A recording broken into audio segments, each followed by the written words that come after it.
नमस्कार, मैं हूं देवेंद्र सिंह। आज हूं मैं देहरादून के ISBT पर। यहां से अलग अलग राज्यों के लिए बस निकलती हैं और अलग अलग राज्यों के यात्री यहां पर मौजूद होते हैं। तो जानते हैं और किसकी सरकार लोग चाहते हैं, इसके बारे में बात करेंगे।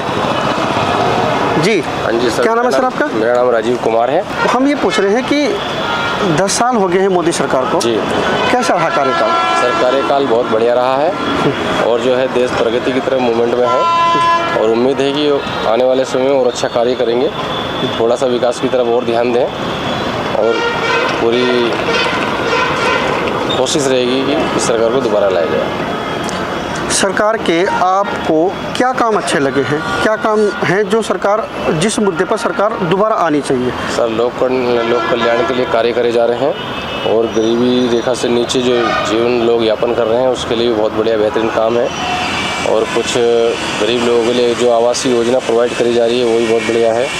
और ये उज्ज्वला है, जो निर्धन है, जो गैस वगैरह में प्रॉब्लम है, उसके लिए भी काम करा जा रहा है। लेकिन सरकार पर तो बहुत सारे आरोप लग रहे हैं और बहुत गंभीर आरोप लग रहे हैं सर। इलेक्टोरल बॉन्ड का मामला हो या महिला सुरक्षा का मामला हो या फिर भ्रष्टाचार का मामला हो, बहुत सारे मुद्दे हैं जिस पे बीजेपी सरकार गिरती नजर आ रही है। ये तो सर सोच है अपनी अपनी, ये तो कहीं भी कभी भी हो सकता है, लेकिन प्रयास रहते हैं पहले से बेहतर हो रहा है और उम्मीद रहेगी इससे भी और आगे बेहतर होगा। आप कुछ करें, आपकी राय क्या है? सरकार का जो कार्यकाल रहा है वो कैसा? तो देखो, कुछ काम अच्छे भी होंगे, कुछ बुरे भी होंगे। ये तो चलता रहेगा। जो आदमी काम करने वाला होगा, कुछ काम अच्छे भी होंगे और कुछ बुरे भी होंगे। बट हमारा कहना ये है, जैसे हमारे जो लघु उद्योग है या हमारी जैसे छोटी संस्थाएं हैं, इन पे ज़्यादा गौर किया जाए जो इतने वर्षों से है। जैसे ले देखिए, हमारा जैसे टैक्सी स्टैंड है, बहुत पुराना है, इसको कम से कम 40-45 साल हो गए। तो कई बार हम पे भी दबाव बनाया जाता है। अब कमर्शियल गाड़ी यहाँ पे टूरिस्ट का ही काम है हमारा, तो आए साल जो टैक्स बढ़ा दिए जाते हैं, इस पे इनको थोड़ा गौर करना चाहिए कि यहाँ पे चलो रोज़गार की कमी है, यहाँ पे हमारा वो इंडस्ट्रियल एरिया नहीं है, कुछ नहीं है। तो उस हिसाब से ये कि चलो ये कुछ आदमी अपना जो है जीवन यानी यापन कर रहे हैं, जैसे टैक्स बढ़ाते जा रहे हैं दिन ये। यानी आपका कंट्रोल करना चाहिए। कहने का आपका मतलब है कि टूरिस्टों पर ही आपकी जीविका आधारित है। जी, और उस पर ध्यान देना चाहिए सरकार को। जी। तो एक बात मुझे बताइए कि यहाँ इस लोकसभा सीट से राज्यमाला लक्ष्मी शाह उम्मीदवार हैं, पिछली बार भी वही सांसद थी यहाँ से। वो कभी भी देहरादून की कॉन्स्टिट्यूंसी में अपने संसदीय क्षेत्र में नहीं आई हैं और ना ही यहाँ आकर उन्होंने लोगों से बात करती हैं, ना ही यहाँ आकर उन्होंने कुछ काम किए हैं। तो ऐसा क्या है, सरकार उन्हीं को टिकट दे रही है और लोग बाग भी उन्हीं को जिता रहे हैं? सबसे बड़ी प्रॉब्लम देखो, ऊपर वाले तो काम कर रहे हैं, नीचे वाले अपना फील्ड वर्क पूरा नहीं कर पा रहे हैं। बट मेरी इन सबसे यही वो गुजारिश है, चाहे आपका पार्षद हो, चाहे प्रधान हो, चाहे हमारा सांसद हो, चाहे विधायक हो, इनसे ये गुजारिश है कि थोड़ा अपना फील्ड में भी समय दिया करें और आम जनता की राय लिया करें। 10 लोग इससे राय लेंगे तो कुछ ना कुछ अच्छा या कुछ अच्छा निष्कर्ष निकलेगा उसमें। यही इनसे गुजारिश है कि थोड़ा AC रूम छोड़ के बाहर निकले और पब्लिक से ज़रा भेंट करें, क्योंकि पब्लिक की वजह से ही है ये। अगर ये पब्लिक अगर इनको वोट डाल रही है तो इन बहुत आशाएं भी उनकी आशाओं को निराशा में ना बदले। आपको नहीं लगता कि सरकार इस देश को लोकतंत्र की बजाय फिर से प्रजातंत्र की तरफ ले जा रही है? क्यों ले जा रही है कि राजा का बेटा ही राजा बनेगा।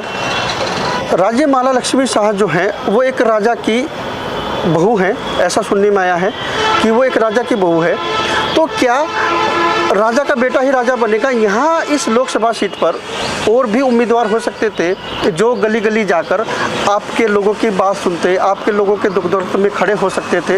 लेकिन बार बार सरकार उसी को उम्मीदवार बनाती है जो पब्लिक के बीच में भी नहीं आ रहे हैं, जो पब्लिक की बात भी नहीं सुन रहे हैं और पब्लिक कोई उनके पास जा भी नहीं है।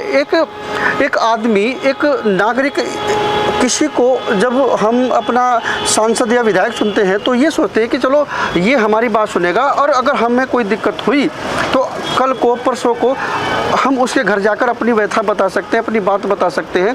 लेकिन यहाँ तो ये सारे रास्ते बंद हो जाते हैं जब आप एक राजा की बहू को सांसद बना रहे हैं, जबकि वो अपने क्षेत्र में कार्य कर ही नहीं रही है, अपने क्षेत्र पर ध्यान दे ही नहीं रही है।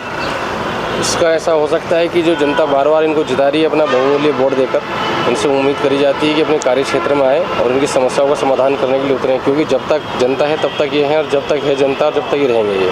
इसलिए मजबूर ना करा जाए आम पब्लिक को परेशान होने के लिए और उनका सुविधा का ध्यान रखा जाए। मैं यही कह रहा हूँ कि ये जो व्यवस्था बनाई जा रही है, ये गलत है या सही है?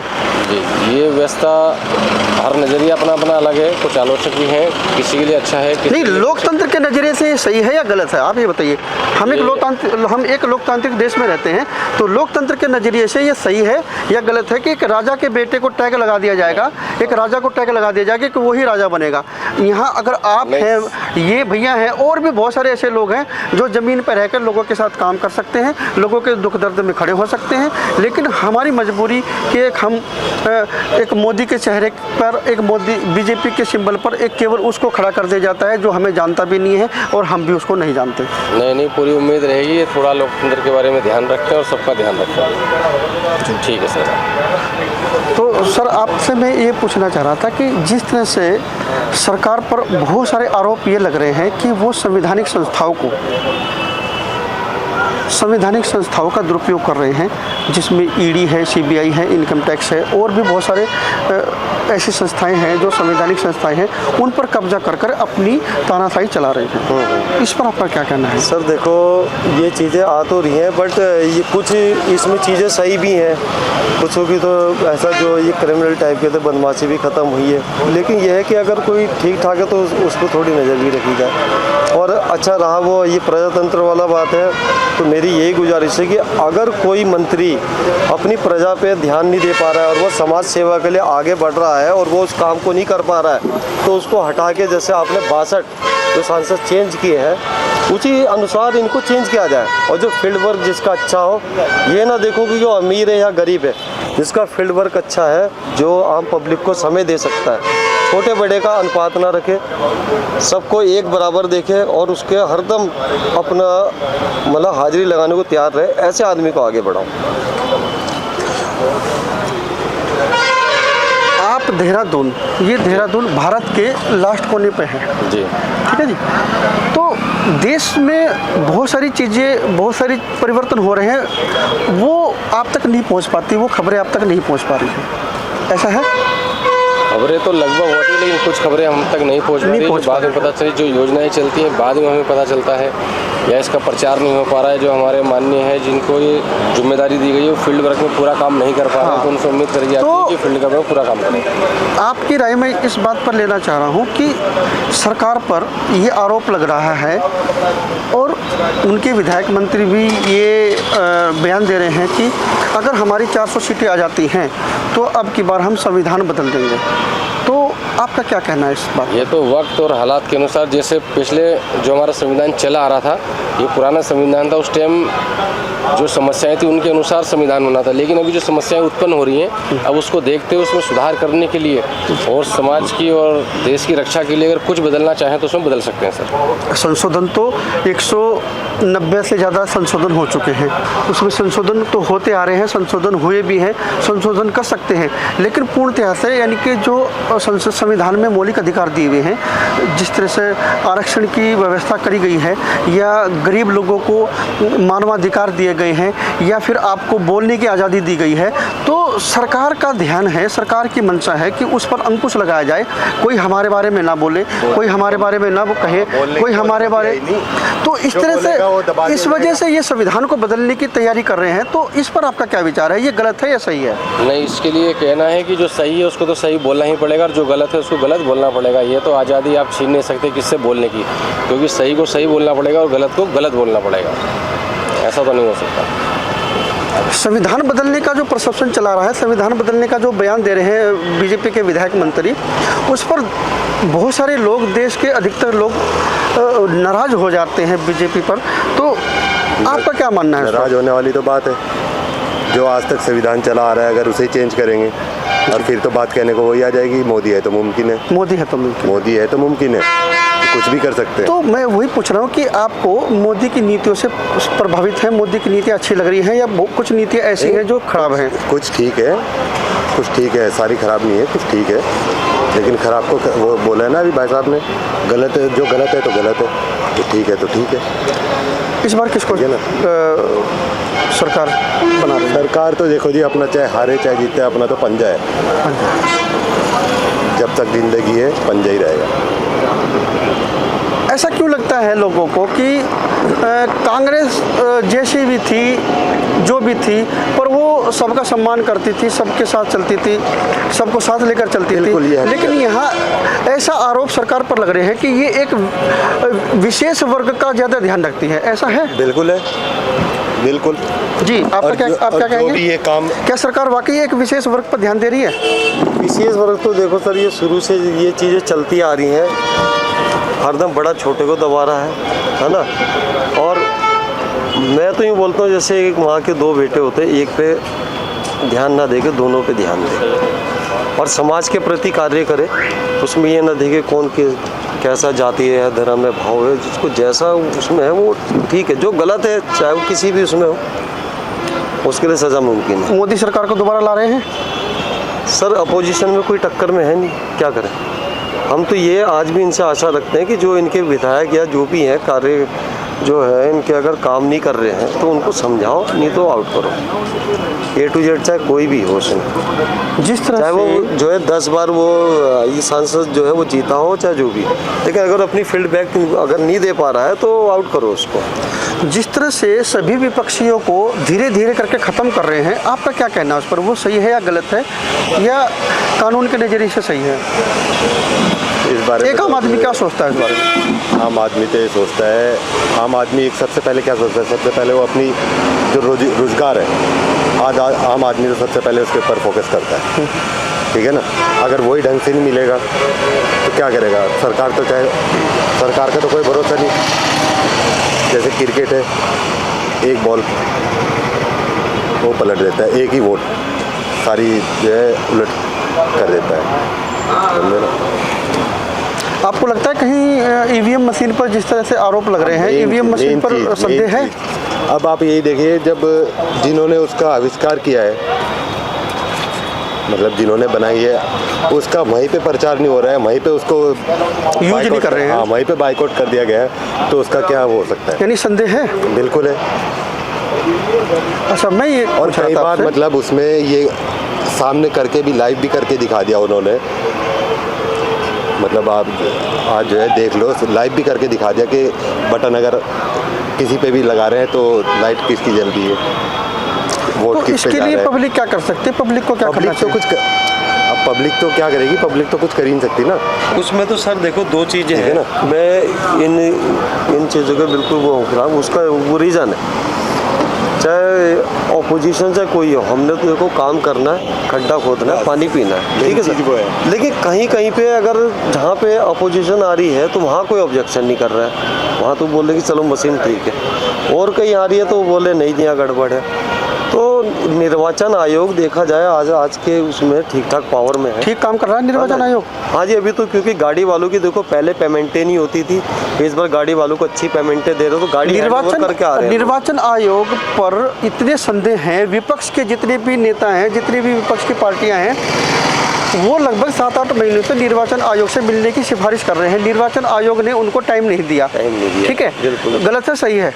नहीं सर, बिल्कुल सही है, उन्होंने टाइम नहीं दिया है। गलत है सही है? सर अब वो बिजी है, इतना बड़ा कार्यभार है उनके पास, तो कहाँ से टाइम देंगे? किसके लिए बिजी है? अरे पब्लिक के, वो पब्लिक के नुमाइंदे हैं, उनके लिए तो बिजी होने चाहिए, उनके लिए तो बिजी। अच्छा, दूसरा अभी आप देखोगे कि निर्वाचन आयोग जो देहरादून के निर्वाचन अधिकारी हैं, जगह जगह आप देख रहे होंगे अभी भी मोदी की फोटो लगी हुई है, जो कि आदर्श आचार संहिता का उल्लंघन है। हाँ, वो तो देखो सबके लिए बराबर, वो हटनी चाहिए। तो यही बात निर्वाचन आयोग पर, यही तो सबका संदेह करती है। जो वो त्योहार वाले जो बैनर लगे थे उसको छोड़ के, त्योहार की बधाई तो कोई भी दे सकता है, वो तो ठीक है, तो किसी पार्टी का हो, बट उसके अलावा कोई वैसे प्रचार में है तो सबके लिए है वो, तो गलत है सही है? पार्टी के लिए है वो। तो इससे साबित होता है, इससे ये साबित नहीं होता कि वाकई चुनाव आयोग सरकार की इशारे पर काम कर रहा है और ढील कर रहा है, तो आप ये गलत है। तो आप अभी कह रहे थे कि जो कर रहे थे ठीक कर रहे हैं, तो ये गलत है ना। वो चीज़ गलत है कि या तो सबके लिए एक समान रहे या तो और अगर हम इसको बड़े परसेप्शन में देखें, इस चीज़ को बड़े नज़रिए से देखें, तो अगर वो यहाँ धांधली कर सकते हैं तो वो कहाँ धांधली नहीं कर सकते। निर्वाचन आयोग क्या नहीं मदद कर रहा होगा सरकार की। ये देखो इस स्तर को तो हम पहुंच नहीं सकते, क्योंकि जब तक हम आंखों से देखें ना या कुछ ना हो तो उस पे हम जो है चैलेंज नहीं कर सकते। ये हमने देख लिया है, ये हमने देख लिया है चंडीगढ़ के मेयर चुनाव में। अच्छा, हाँ, जो मेयर का हुआ था चुनाव। तो इस तरह की जो बातें हैं, इस तरह के जो काम हैं, वो सरकार के लिए अच्छे हैं या सही हैं, या यही मैं पूछ रहा था कि इस तरह की जो नीतियाँ, सरकार की जो नीतियाँ हैं, वो सही है या गलत है। से होना चाहिए, चाहे पार्टी कोई जीते चाहे कोई हारे, ट्रांसपेरेंसी होनी बहुत जरूरी है। क्योंकि जीत, अजय और विजय दोनों चीज़ों में ये है कि पब्लिक का होना चाहिए साथ। पब्लिक जिसको चाहे उठा दे, जिसको चाहे गिरा दे। तो इस बार किसकी सरकार बना रहे हैं? देखते हैं साहब जी, आप किसकी सरकार बना रहे हैं इस बार? सर इस बार हमने वोट देना है, और जो भी अच्छी पार्टी है जो अच्छी तरह काम करती आ रही है, वोट उसी को देंगे सर। ये तो वक्त बताएगा आने वाले टाइम में किसकी सरकार बनती है सर। लेकिन सबके साथ एक जैसा होना चाहिए, कानून सबके लिए बराबर होना चाहिए, और जो कार्य करेगा वही मैदान में रहेगा और वही जीत प्राप्त करेगा सर। चलिए, बहुत अच्छा लगा आपको। ठीक है सर। जी सर विनोद। हाँ विनोद जी, कहाँ से आप? मैं सर पंजाब से। पंजाब से। इस बार किसकी सरकार? सर चांसेस तो 100% मोदी जी की। अच्छा, पंजाब में पिछली बार लगभग सीटें जो है बीजेपी के पास थी, इस बार क्या है? सर इस बार, पिछली बार आप में थी सर, वो विधानसभा की सीट थी, लोकसभा की ओके लोकसभा। इस बार सर चांस तो ज़्यादा है, पंजाब में बीजेपी का चांस कम ही है। कम है क्योंकि वहाँ किसानों के मुद्दे में बहुत ज़्यादा, किसानों को मुद्दा गरमाया हुआ है। बहुत ज़्यादा गरमाया है। वैसे कार्यकाल कैसा लगा बीजेपी सरकार का? बीजेपी की सरकार का कार्यकाल तो ठीक है, लेकिन यहाँ पे पूरी बहुमत नहीं है वहाँ पर भी। अरे मैं लोकसभा की बात कर रहा हूँ, प्रधानमंत्री की बात कर रहा हूँ। हाँ, लेकिन मेरा कहने का मतलब ये है कि वहाँ पर इस टाइम पूरे इतने मेजोरिटी में बंदे, मतलब जो कार्यकर्ता है ना, वो भी इतने ज़्यादा नहीं है, क्योंकि वो सपोर्टिंग नहीं है ना, वोटिंग नहीं है। अच्छा, सपोर्टिंग नहीं। तो बीजेपी अब की बार आप किसको सरकार बना रहे हैं? सर हम तो बीजेपी वाले हैं। अच्छा, तो बीजेपी के क्या काम अच्छे लगे आपको? सर बीजेपी ने काम तो सर सारे अच्छे किए। कोई भी रोड देख लो, इंफ्रास्ट्रक्चर देख लो, और स्कूलों के लिए भी ठीक है उनका जो सब। स्कूलों के लिए क्या ठीक है? सारे स्कूलों की फीस बढ़ा दी, सरकारी स्कूलों का बजट कम कर दिया। लेकिन फिलहाल तो सर हमारे यहाँ प्राइवेट स्कूलों का बढ़िया है, प्राइवेट में तो फीस जाती है ना प्राइवेट में सर, लेकिन सरकारी स्कूलों को तो लगभग बजट बहुत कम कर दिया सरकार। लेकिन अभी तो हमारे पास नजर नहीं आया सर। नहीं, आपके बच्चे प्राइवेट में पढ़ते हैं ना? बच्चे प्राइवेट में। हाँ, तो जब सरकारी में आपके बच्चे जाएंगे और जब आप सरकारी में जाओगे ये तो पता चलेगा आपको। ये तो प्रेशर ही नहीं है ना सर। अगर गवर्नमेंट का प्रेशर हो ना तो सब कुछ हो। और क्या काम अच्छा लगा? सर मुझे तो ये 3-4 चीज़ें जो मूलभूत होती है आदमी की, वो चीज़ें। महिला सुरक्षा के मामले में तो सब थोड़ा सा बढ़िया नहीं। चाहे मणिपुर का मामला हो, चाहे खिलाड़ियों का मामला हो, चाहे हाथरस का मामला हो, चाहे अंकिता भंडारी का मामला हो, तो महिला सुरक्षा के मामले में तो बस ये एक थोड़ा मुद्दा बहुत ढीला सा है। ढीला है, बहुत ढीला है, बहुत ढीला है, बहुत ज़्यादा। और जिस तरह से ये आरोप लग रहे हैं कि संवैधानिक संस्थाओं को कब्जे में कर रखा है, प्रेशर बनाए हुए हैं सरकारी संस्थाओं पर, उस पर क्या कहेंगे आप? सर मैं इस पर कमेंट नहीं कर सकता। जैसे ईडी, सीबीआई, इनकम टैक्स, ये तो है, चुनाव आयोग, ये तो है ही, थोड़ा सा दिख ही रहा है ना सर, सब कुछ दिख रहा है। तो गलत है सही है? नहीं, सही तो नहीं बोलेंगे। एक आम नागरिक क्या सोचता है ईडी, सीबीआई, इनकम टैक्स के बारे में, चुनाव आयोग के बारे में? एक आम आदमी क्या सोचता है? आम आदमी तो सर इस बारे में सोचता ही नहीं। आम आदमी बोलता है कि उसको मूलभूत सुविधाएं मिलती रहें। नहीं, आम आदमी जब अगर जिक्र करता भी है, सोचता भी है, हम सब आम आदमी में आते हैं, ISP थोड़ी हैं, आम आदमी की मैं बात कर रहा हूँ। आम आदमी में अगर ये परसेप्शन लोगों तक नहीं पहुँचा होता तो आम आदमी नहीं सोचता, लेकिन आज की डेट में आम आदमी सोचता है कि नहीं, दुरुपयोग हो रहा है या सही हो रहा है। दुरुपयोग तो हो रहा है, दुरुपयोग हो रहा है।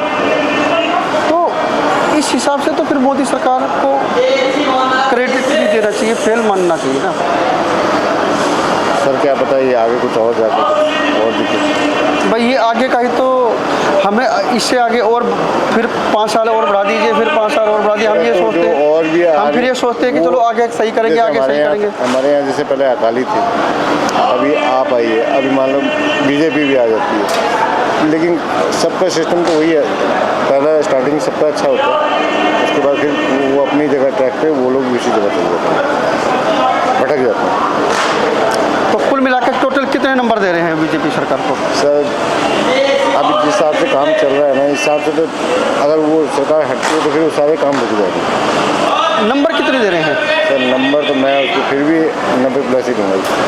90+? इतनी सारी चीज़ें होने के बाद भी 90+? मैं चाहता हूँ कि इसमें सुधार हो ना। बहुत अच्छा।